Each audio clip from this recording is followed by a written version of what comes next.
Buenas noticias para malos cristianos. Es una serie de sermones que hemos estado predicando desde el principio del año, todo basado en la primera carta de San Pablo a los Corintios, y hoy día ya hemos llegado al capítulo 6, así que si usted tiene su Biblia, ábrala en 1 Corintios 6, capítulo 1 al 11, y si no tiene Biblia, por WhatsApp ya le mandamos el pasaje y las preguntas que usted vamos a conversar en el grupo en casa virtual el miércoles. Dice así San Pablo a los Corintios en el capítulo 6, versículo 1. Si alguno de ustedes tiene un pleito con otro, ¿por qué presenta el caso ante los impíos y no ante los santos? ¿Acaso no saben ustedes que los santos juzgarán al mundo? Y si son ustedes quienes han de juzgar al mundo, ¿acaso les es poca cosa juzgar casos muy pequeños? ¿No saben ustedes que nosotros juzgaremos a los ángeles? Pues con más razón los asuntos de esta vida. Si ustedes pueden emitir juicio en cuanto a los asuntos de esta vida, ¿cómo entonces ponen como jueces a gente de poca estima en la iglesia? Les digo esto para avergonzarlos. ¿Acaso no hay entre ustedes siquiera uno que sea sabio y que pueda servir de juez entre sus hermanos? Y es que no solo se pelean entre hermanos, sino que lo hacen en presencia de los incrédulos. Sin duda, ya es bastante grave que haya pleitos entre ustedes. ¿No sería mejor pasar por alto la ofensa? ¿No sería mejor dejar que los defrauden? Pero el caso es que son ustedes los que cometen el agravio y los que defraudan y lo hacen contra los hermanos. Dios ha llamado a su iglesia, Dios ha llamado a la comunidad cristiana en cualquier lugar del mundo a ser una comunidad modelo, una comunidad ejemplar donde se viven los principios del reino de Dios. De hecho, la iglesia es la anticipación de la era por venir. Nosotros, la iglesia, somos el modelo chiquito de lo que va a ser el mundo en el futuro. Y por eso hoy tenemos que modelar eso aquí en la tierra. Nosotros ser la anticipación de la era por venir. Nosotros debemos encarnar el reinado de Cristo aquí y ahora, hoy, en este momento. Porque si la iglesia no es eso, entonces estamos perdiendo el tiempo. Vámonos para la casa y el último que apague la luz. ¿Y cuál es la característica de la iglesia? Del pueblo de Dios, del reino de Dios. La característica principal es la justicia. La justicia de Dios, por medio de la cual el mundo algún día será enderezado. El mundo está chueco. De hecho, el coronavirus es parte de ese mundo chueco, perverso, impregnado por la caída de Adán, el pecado. Y Dios viene a restaurar este mundo. Y Dios viene a enderezarlo. Y la iglesia es lo primero que tiene que estar derecho y enderezado en el mundo para poder ser portavoces de lo que viene. Por eso que Pablo aquí, en el capítulo 6 de la 1 Corintios, está regañando, está retando a los hermanos de la iglesia, porque ellos, hablando de justicia, por ejemplo, no son capaces en su propia iglesia de imponer justicia, la justicia de Dios. Sin embargo, van donde los paganos, a la justicia del mundo. Y eso no es correcto, porque nosotros fuimos justificados. Y aunque ellos usen la palabra justicia en el mundo, ellos no han sido justificados por la gracia de Dios. Así que en el fondo Pablo está diciendo dos cosas. Primero, si tienes que demandar a otro cristiano, y me pregunto, ¿pasará eso entre nosotros? Claro que sí. Claro que sí. Y da vergüenza decirlo, sobre todo en los tribunales, cuando van dos hermanos cristianos a llevar sus pleitos donde el juez.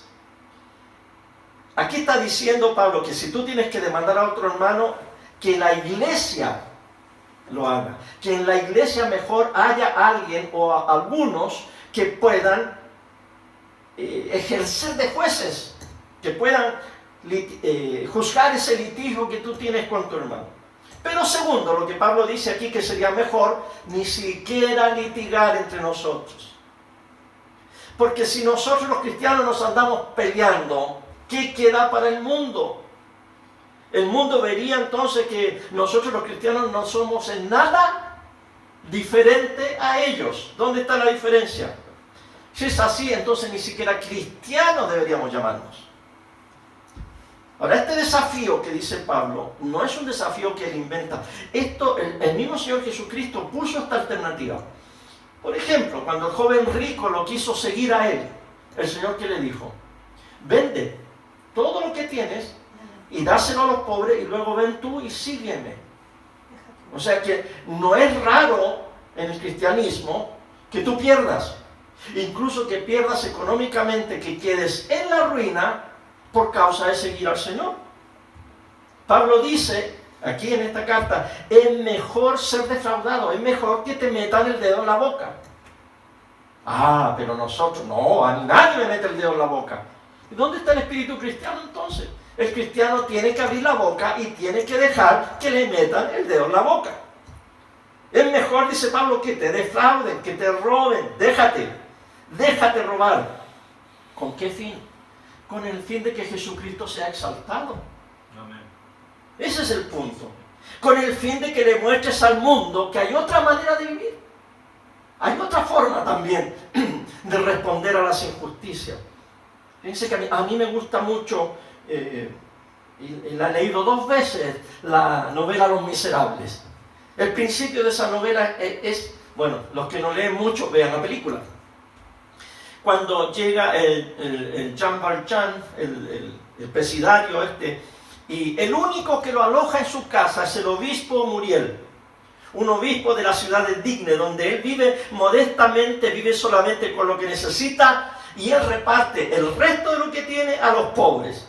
Es el único que le abre la puerta a este presidiario que había salido después de muchos años de la cárcel porque nadie lo quería recibir. Y este hombre, que está acostumbrado a odiar, el Jean Valjean, que profesa odio y que tiene un resentimiento hacia la sociedad, le roba al obispo los cubiertos de plata y se arranca por una ventana. En la noche, la policía lo agarra, lo ve con esto, vuelve a la casa del obispo para comprobar que había hecho esta maldad, este crimen, y el obispo, cuando lo ve parado en la puerta con estos cubiertos de plata, le dice: hijo, yo te los regalé. Es más, aquí hay 2 candelabros de plata que también son tuyos. Y va y saca los candelabros y se los da a Jean Valjean. Para mí eso hasta me emociona cuando lo leo, porque es una muestra. Y de hecho, esa fue la semilla que puso el obispo en este malvado, que da origen a toda la novela de Los Miserables, y no se la voy a contar entera porque es muy larga. Así que nosotros, hermanos, tenemos que estar dispuestos, como dice Pablo, a perder, a que nos roben. Para decirle al mundo que vivimos de otra manera, no en el temor y no en la avaricia.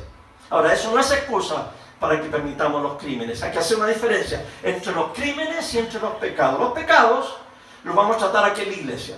Nos vamos a corregir, como dice el Señor, pero cuando hay un crimen lo vamos a reportar a las autoridades que tienen el deber, que tienen la facultad, como dice Pablo, no van a llevar la espada para que ellos juzguen crímenes. Nosotros los crímenes los vamos a reportar.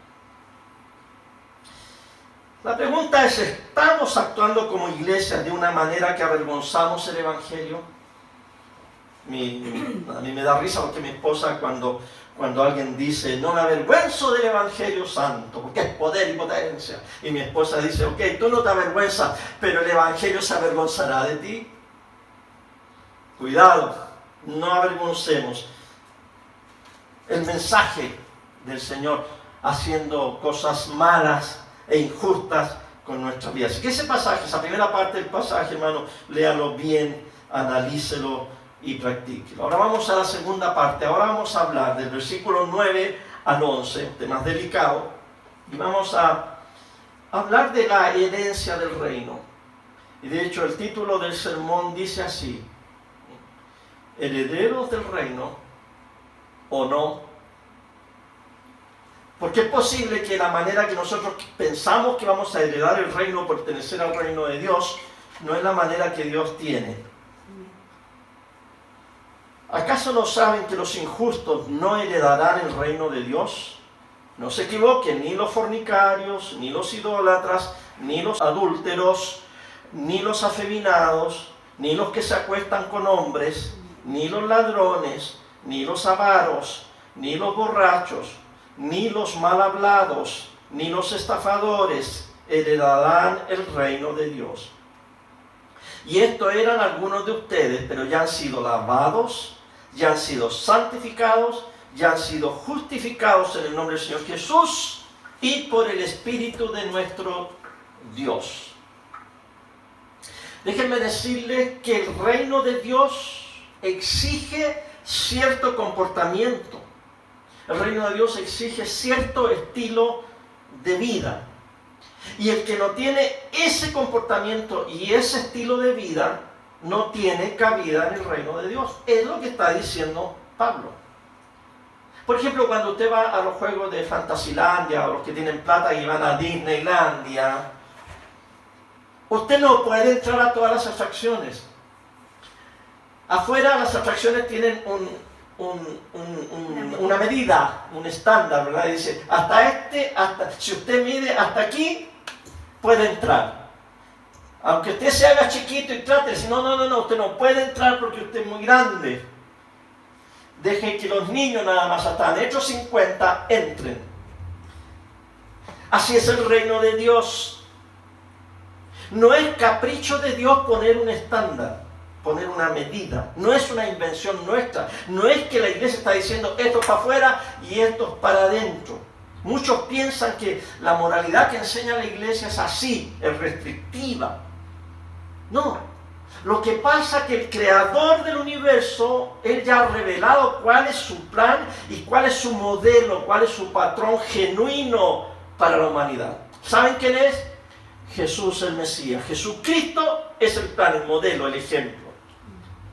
Y hay ciertas conductas que en ese modelo no caben, en esas medidas. Como dice Pablo, la estatura de Cristo. Hay ciertos que se quedan, la mayoría nos quedamos, nadie sobrepasa. No cabe. Tiene que estirarse para llegar a la medida de Cristo. Así que en el fondo lo que nos dice la Biblia es que si usted quiere ser un humano completo, total, cabal, hay conductas que usted tiene que dejar de lado. No puede hacer ciertas cosas. Ahora, estas conductas siempre han sido como controversiales en la historia de la iglesia. Acuérdense que la iglesia no tiene 20, 30, ni 100 años, ni 200, tiene 2000 años. Y en toda la historia de la iglesia tenemos mucho donde observar. Y cada generación en la iglesia ha ido como teniendo sus pecados favoritos o sus críticas favoritas, depende de la circunstancia, ¿verdad? Unos ponen vista ciega, hacen vista ciega a ciertos puntos en ciertas épocas de la iglesia, y en otras épocas se resalta mucho cierto tipo de moralidad y se desprecian otras. En este aspecto se mezclan mucho los sentimientos, porque hay conductas que tienen que ver con nuestros instintos, y con los instintos van ligados nuestros sentimientos, nos toca mucho. Y la gente reacciona mal. Todos nosotros reaccionamos mal cuando toda la vida te han dicho que algo está bien, que es correcto hacerlo, y de repente sale alguien y te dice, no, lo que estás haciendo no es correcto. Por eso que Pablo constantemente en sus cartas dice, no se engañen, no se engañen. Por ejemplo, cuando uno va manejando y no quiere poner el Waze, si vas a un lugar que nunca has ido, es muy fácil engañarse y ser tentado a irte por otra calle, por un camino que tú no conocías, y de repente estamos en el camino equivocado, estamos contra el tránsito, porque nos da flojera consultar una aplicación que nos diga por dónde irnos. Así que es muy fácil estar en el camino incorrecto. Es muy fácil irnos por el camino equivocado sin darnos cuenta. Así que Pablo insiste, no se engañen. No se engañen. Ser sinceros y estar convencido de alguna verdad que nosotros creemos que es verdad es muy peligroso. No es suficiente ser sincero y estar convencido. Por ejemplo, los militares en toda la América Latina que torturaron, mataron e hicieron desaparecer a muchas personas, con frecuencia ellos estaban convencidos de que era su deber moral hacerlo. Ellos pensaban que había que erradicar el cáncer marxista. Ahora hoy a nosotros nos da escalofrío ver los horribles resultados de eso. O por ejemplo en la Guerra Mundial, la Segunda Guerra Mundial, el Holocausto judío. O las matanzas en los países comunistas, las matanzas que hizo Stalin, Mao Zedong o Pol Pot. Sinceramente todos ellos estaban equivocados, sinceramente equivocados. Así que los cristianos también no estamos exentos de ser sinceramente engañados o equivocados. En cuanto a la moral sexual, por ejemplo, nos podemos engañar mucho y podemos estar muy equivocados de las cosas que practicamos o hacemos. Ahora, en las sociedades más apegadas, ¿verdad? Como por ejemplo los latinos son muy apegados, las familias están muy juntas, la conducta sexual se regula mejor. Porque toda la familia está pendiente, aunque está el peligro de los abusos intrafamiliares. Pero en una sociedad que está como siempre en movimiento, una sociedad que está siempre migrando o que se van a otros países, en esa sociedad donde la gente va y viene, es más fácil caer en conductas sexuales que yo no hacía cuando estaba con mi familia, o yo no hacía cuando vivía en mi pueblo. Ahora que estoy libre, ahora que estoy lejos, hago cosas que me atrevo a hacer porque están en mi sentir y se siente más rico. Entonces, ese es un peligro en el mundo de hoy. Y es fácil hacerlo, pero nos trae consecuencias. Hay consecuencias, especialmente en el área sexual. Dios nos diseñó de una manera en que todo encaja, mire, encajan las emociones con nuestro cuerpo, con la mente y con la imaginación. Por eso que lo que hacemos en el área sexual afecta a todos los aspectos de nuestra vida. Repito, lo que hacemos en nuestra área sexual afecta a todos los otros aspectos de nuestra vida. Así que no existe lo que dice, por ejemplo, la gente, el sexo casual o el sexo recreativo. El sexo es mucho más importante que la recreación o que la casualidad. Muchos hoy día han escuchado demasiado acerca de que en estos días, en esta era, todo vale. Y encuentran ofensivo que alguien les diga o les sugiera cierta restricción moral o cierta restricción sexual. Ahora nosotros los pastores, no quiero usar la primera línea, ¿verdad? Porque tiene mala fama la primera línea, pero en esta batalla espiritual y sexual somos nosotros, los pastores, los que estamos en primera línea, recibiendo a los heridos, a los frustrados, a los matrimonios que se han deshecho por causa de la inmoralidad sexual.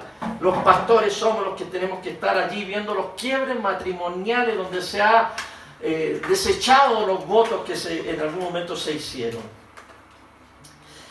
Este pasaje que Pablo hoy en 1 Corintios 6 nos habla es uno de los pasajes que más se usa para hablar de la homosexualidad masculina.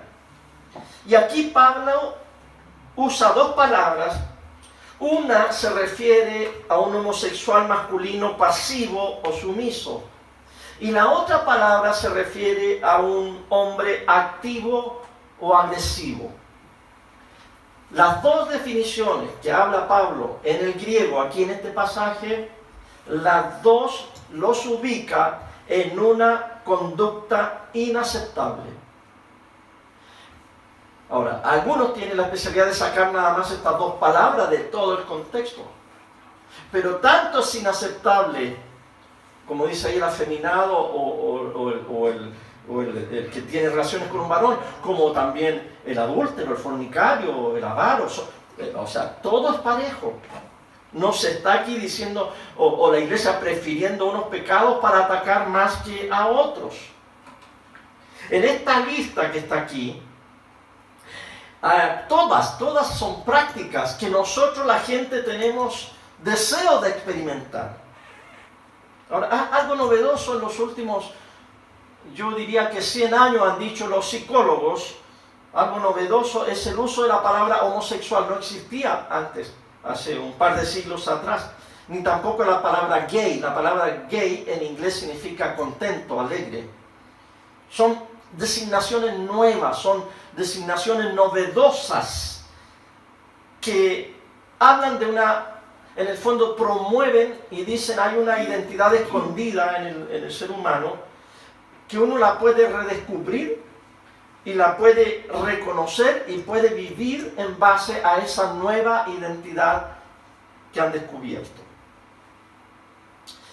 Pero el testimonio bíblico y la experiencia pastoral nos dice que es muy engañoso creer que toda la gente necesita descubrir identidades, o también es muy engañoso que la gente crea que para ser completo, un ser humano completo, uno tiene que tener experiencia sexual activa, de cualquier tipo. Porque de esa manera se piensa que el ser humano va a ser completo, totalmente vivo. No es así. No es así. La actividad sexual no es para todo mundo. Hay personas que no debieran tener actividad sexual. Y no es el fin del mundo. De hecho, Jesucristo nos habló de los tipos de eunucos que hay. Los eunucos que han sido hechos eunucos o que no pueden tener relaciones sexuales y que los hombres los hicieron así. Dice que otros nacieron así, etc. Pero al final dice que hay algunos eunucos que se hicieron eunucos o se hicieron personas sin actividad sexual, no por que ellos lo quieran así, no porque los hombres lo quieren así, sino sencillamente, dice él, por causa del reino de los cielos. Yo he insistido que el plan de Dios para la sexualidad, y esto es lo más simple que usted puede llevarse para la casa hoy, es un hombre con una mujer de por vida. Un hombre con una mujer de por vida. Si no hay un hombre con una mujer que prometen fidelidad de por vida, no puede haber relaciones sexuales. Bueno, si quieren ahondar más, hay un libro muy bueno que escribí, que fue la recolección de muchos artículos y predicaciones y retiros que hice acerca de la sexualidad. Se llama Sexualidad Cristiana. Después se puede contactar conmigo porque aquí en la iglesia estamos vendiendo ese libro que se llama Sexualidad Cristiana. Pablo no está sugiriendo que el pecado sexual es peor que otros, y yo no lo digo tampoco. Aunque la centralidad del sexo en nuestra cultura lo hace más llamativo, tampoco no tenemos que tomarlo tan livianamente. Lo que Pablo en realidad está enfatizando en este pasaje es el engaño de nuestra mente. Todo comienza aquí, en la mente, el engaño. Por eso que en Romanos capítulo 12, él dice que cambiemos nuestra manera de pensar, porque así cambiará nuestra manera de vivir. Dice que debemos renovar nuestro pensamiento. De esa manera va a cambiar nuestra manera de enfrentar las cosas. Así que si nos dejamos engañar podemos caer y podemos apartarnos del plan de Dios. El plan de Dios es que lleguemos a ser verdaderos seres humanos florecientes. ¿Y cuándo va a ocurrir eso? Va a ocurrir en la consumación del reino de Dios. Por eso aquí, en el versículo 10, Pablo lo menciona, en el versículo 10, al final del versículo 10. Aquí dice, al final, estas personas, los ladrones, los avaros, los borrachos, los malhablados, estas personas, dice él, no heredarán el reino de Dios. O sea, el reino de Dios se hereda, se disfruta como hijos, como aquellos que ya hicieron la posesión efectiva y tienen los documentos. Eso va a heredar el reino de Dios, y eso va a ocurrir en el tiempo final. Repito, Dios no tiene una lista arbitraria de reglas. Y que si rompes una regla tú no vas a entrar. Al contrario. Este pasaje quiere decir que el reino de Dios será poblado por seres humanos completos, limpios. No importa lo que a ti te haya pasado antes, si tú eres parte del reino de Dios, es porque has sido limpiado por la sangre de Cristo. Y eso quiere decir que los comportamientos que tú tuviste en algún momento, o los comportamientos que estás teniendo en este momento, y que distorsionan esa imagen o borran la imagen de Dios en tu vida, hacen que tú vayas en la dirección opuesta a donde va Dios. Dios va para allá y tú vas para acá. Entonces hay que hacer un arrepentimiento y volver el rostro hacia Dios y caminar con Dios en dirección al reino de Dios. Dios ha provisto la forma en que podemos dejar el pasado. O el presente, porque hay algunos que están viviendo un presente que no es adecuado. Dios tiene la forma de dejar eso y de avanzar hacia el futuro. Usted puede ser totalmente limpiado. No importa lo que le pasó antes o lo que le está pasando ahora. Usted puede ser incorporado al pueblo especial de Dios. Este pueblo de gente amada por Dios. Usted puede ser justificado, dice aquí Pablo, justificado. Usted puede ser declarado hijo de Dios en el nombre de nuestro Señor Jesucristo y por medio, dice él, del Espíritu Santo. Así que hay esperanza, hay esperanza. Aquí yo creo que Pablo también se está refiriendo a la práctica del bautismo. Cuando uno llega a ser miembro de la familia cristiana, el bautismo es la marca visible de que yo he entrado a esta familia de fe. Y la fe, eso que no se ve, el bautismo se ve, la fe está por dentro. La fe es la realidad interior de que usted ha recibido una nueva identidad, un nuevo pasaporte, un nuevo carnet, un nuevo nombre, un nuevo apellido. Y no solo eso, el Espíritu Santo, miren lo que estoy hablando, del bautismo, de la fe, del arrepentimiento y de la venida del Espíritu Santo que a usted le da el equipamiento, la fortaleza, las herramientas para lanzarlo a vivir un nuevo estilo de vida. Ahora, por supuesto que Pablo sabe, y usted y yo sabemos que esto no es automático. Esta nueva identidad, este estilo de vida nuevo no es automático. Por eso que Pablo les está escribiendo esta carta tan fuerte. Por eso que Pablo les dice lo que les dice y por eso que esta serie de sermones se llama Buenas Noticias para Malos Cristianos. Porque si fuéramos buenos cristianos no necesitaríamos que nadie nos predicara y no necesitaríamos estudiar la carta a los Corintios. Así que una vez que esa fe está presente, una vez que usted ha sido integrado al cuerpo de Cristo a través del bautismo, el camino está abierto, está expedito para un estilo de vida diferente al que usted vivía antes. Eso se llama una manera totalmente nueva de ser humano. Una manera totalmente nueva de ser humano. Y a nosotros como iglesia nos toca discernir los caminos en los que el engaño del pecado ha distorsionado nuestro pensamiento. Alguno dirá, ¿por qué la iglesia constantemente, los pastores, dale y dale, cada domingo predica y predica? Hay algunos que dicen que aquí en Chile por lo menos dicen, este habla más que un canuto, porque el canuto siempre está hablando y diciendo y diciendo. Algunos les gusta ir a la iglesia católica porque ahí nomás a veces el cura predica 5, a lo sumo 10 minutos.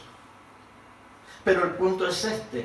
¿Por qué insistimos tanto en que usted se siente cada domingo o cada semana en un grupo en casa a estudiar lo que Dios quiere de nuestras vidas? Es para que usted discierna que el pecado es engañoso y usted tiene que entender cómo discernir eso, cómo entender. A mí me da mucha alegría cuando, yo creo que es una de las alegrías de los predicadores, de los pastores, cuando la gente le dice a uno, lo que tú dijiste tal y tal día, en tal sermón, en tal artículo, lo que tú explicaste, me cambió la vida. Me hizo pensar en forma diferente. La iglesia le tiene que ayudar a usted a discernir cuáles son los pensamientos distorsionados que tenemos acerca de nuestra conducta. Y debemos discernir entonces el camino a seguir en esta nueva vida en Cristo. Amén.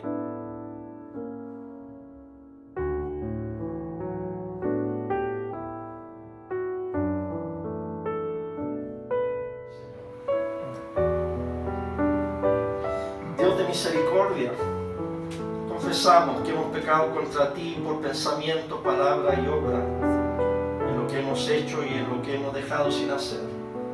No te hemos amado con todo el corazón, no hemos amado a nuestro prójimo como a nosotros mismos. Sincera y humildemente nos arrepentimos de todos nuestros pecados. Por los méritos de tu Hijo Jesucristo, ten piedad de nosotros y perdónanos. Así tu voluntad será nuestra alegría y andaremos por tus caminos para la gloria de tu nombre. Y todos decimos amén. Nuestro Señor Jesucristo, la noche que fue entregado, tomó en sus manos el pan, lo bendijo, lo partió y se lo dio a sus discípulos diciendo: coman todos de él. Esto es mi cuerpo que por ustedes es entregado. Hagan esto en memoria de mí.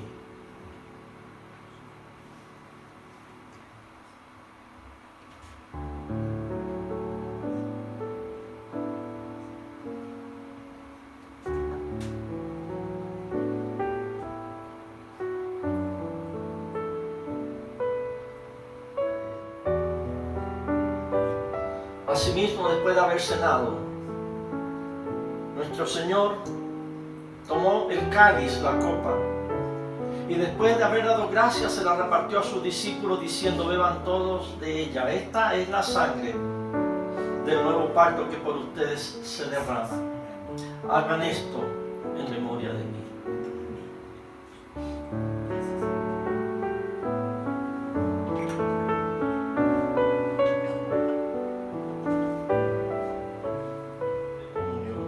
Ahora, Señor, yo te pido que la luz de tu rostro esté con nuestros hermanos donde quiera que ellos estén.